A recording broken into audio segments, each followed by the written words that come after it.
Assalamualaikum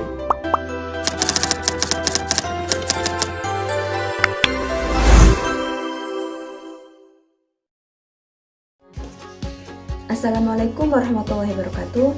Perkenalkan, nama saya Sunasti.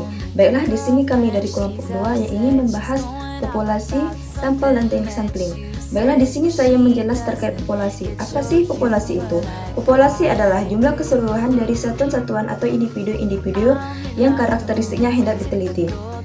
Dan dari satuan-satuan tersebut, analisis dinamika dapat berupa orang-orang, institusi-institusi, benda-benda, dan lain-lain. Totalitas semua hasil yang mungkin dihitung dari kualitatif maupun kuantitatif daripada karakteristik tertentu, mengenal semua objek yang lengkap dan jelas yang dipelajari dari sifat-sifatnya. Baiklah, lanjut ke penjelasan yang kedua, yaitu jenis-jenis populasi. Jenis-jenis populasi di sini yaitu ada 2. Yang pertama populasi target dan yang kedua populasi terjangkau. Populasi target di sini ialah populasi secara umum yang menjadi sasaran penelitian, yaitu semua individu yang memenuhi kriteria penelitian. Dan yang kedua yaitu populasi terjangkau. Populasi terjangkau di sini yaitu bagian dari proposal target yang secara realistis dapat dijangkau oleh peneliti untuk diobservasi. Baiklah, lanjut ke penjelasan yang terakhir, yaitu karakteristik populasi. Karakteristik populasi di sini yaitu ada 3. Yang pertama, kesamaan karakteristik, misalnya seperti umur, tingkat pendidikan, pekerjaan, dan lain-lain. Dan yang kedua yaitu ruang lingkup yang jelas seperti lokasi, waktu, dan jenis subjek. Dan yang ketiga yaitu relevansi terhadap tujuan penelitian. Baiklah teman-teman semuanya, di sini saya akan menyampaikan sedikit tentang sampel. Sampel ialah sebagian dari populasi yang karakteristiknya hendak diteliti terlebih dahulu. Lalu sampel yang baik ialah yang kesimpulannya dapat dikenakan pada populasi. Kemudian cara pengambilan sampel yaitu mengidentifikasi karakteristik umum anggota populasi. Kemudian menentukan strata atau lapisan dari jenis karakteristik unit-unit tersebut.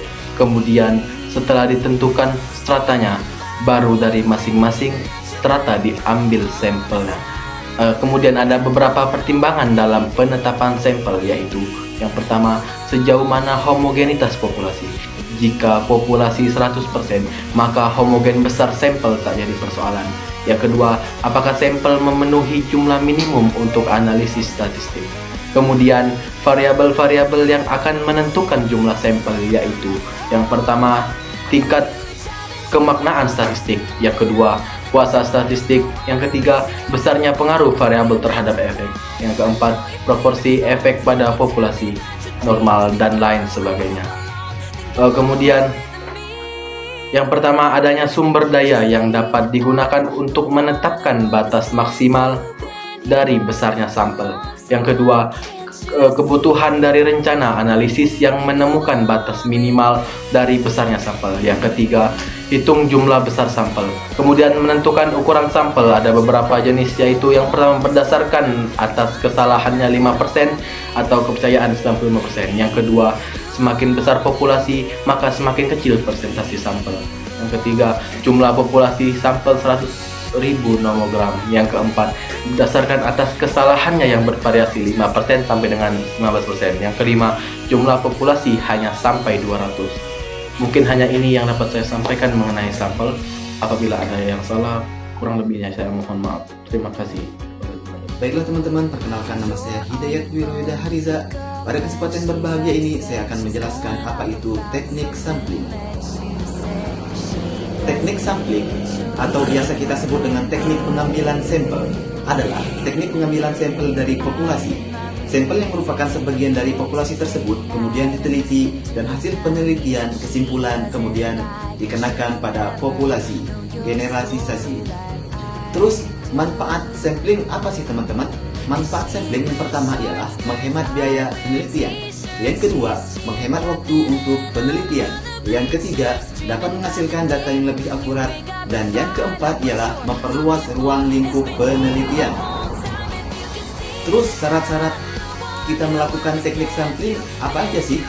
Syarat-syarat teknik sampling.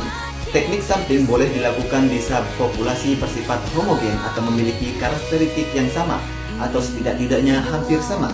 Bila keadaan populasi bersifat heterogen, sampai yang dihasilkan dapat bersifat tidak responsitatif atau tidak dapat menggambarkan karakteristik populasi, teman-teman. Terus jenis-jenis teknik sampling itu ada dua, teman-teman. Yang pertama ialah random sampling dan yang kedua non-random sampling. Random sampling yaitu teknik sampling yang digunakan dengan memberikan peluang atau kesempatan pada seluruh anggota populasi untuk menjadi sampel. Sampel yang diperoleh diharapkan merupakan sampel yang representatif. Teknik sampling semacam ini dapat dilakukan dengan cara-cara sebagai berikut. Sebelum kita membagi cara-cara tersebut, teman-teman, random sampling ada 5. Yang pertama, rambang sederhana. Yang kedua, sistematis. Yang ketiga, rambang profesional. Dan yang keempat, rambang bertingkat. Serta yang kelima, cluster. Terus yang tadi kan ada dua, teman-teman, dari sampling. Ada random sampling, sekarang ialah non-random sampling, teman-teman. Non-random sampling itu ada 4 bagian. Purposive sampling, snowball sampling, yang ketiga quota sampling, yang keempat accidental sampling.